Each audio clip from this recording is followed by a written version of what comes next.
This week, we've got a big Tom Petty platter party for you. New album news from Guns N' Roses. Hi, I'm Kurt Loder. Welcome to the Week in Rock, coming to you this week from Los Angeles, where we've come across this remote hillside filled with great big giant letters that nobody else seems to be using. So in an attempt to give our show some kind of theme, we're going to try and use them ourselves. Let's give this a shot here. H. H is for hot, which pretty much sums up the weather here right now and is also a fairly apt description of R.E.M. these days. They've been out on the road promoting their latest album, Green, with a major venue tour that confirms them as the major stars they now are. They've been packing in near-capacity crowds from coast to coast, and according to Performance Magazine, nearly one-third of their shows have been completely sold out, which isn't bad. We caught up with the boys at a show in Washington, D.C. this past Tuesday and found out that while they may be bigger than ever before right now, they still haven't shelved their political beliefs. Be all that you can be in the army. I look at my job as entertainer. You know, I'm a singer, but foremost I'm an entertainer because there are other people in the very back who are watching the spectacle take place. It's amazing how a group of 12,000 people can have a personality. It's hard for me to just stand still and sing the kind of music that we're doing. So I move around a lot. R.E.M. in their 9-year rise from playing bars and frats to playing arenas and convention centers have managed to adapt their show to reflect small club spontaneity in places that could hold a dozen small clubs.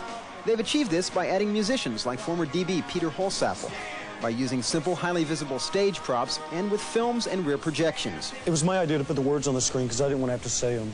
So that's simple as that. Michael Stipe is like, his lyrics are just like go in circles. They have no real meaning to them, and there's like no direction in their songs. The lyrics have meaning. They tell a story. They write a poem for you. It's really scary.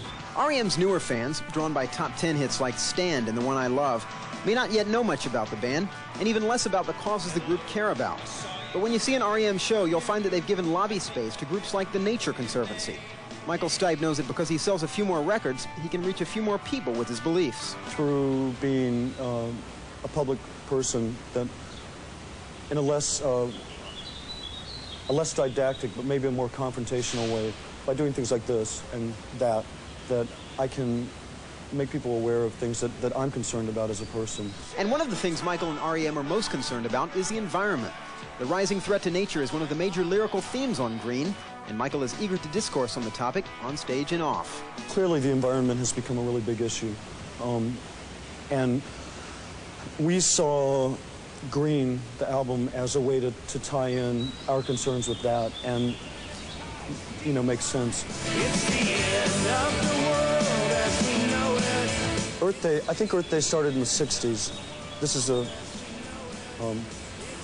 emblem, a symbol, if you will. And they kind of got it halfway right.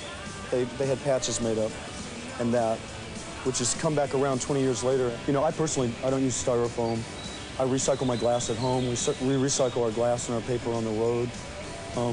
There's little things that everybody can do to kind of help make things better. And when people bond together and make large groups, then things do change. Okay, next up on our alphabetical hit parade is O for On His Own, which pretty fairly describes Tom Petty.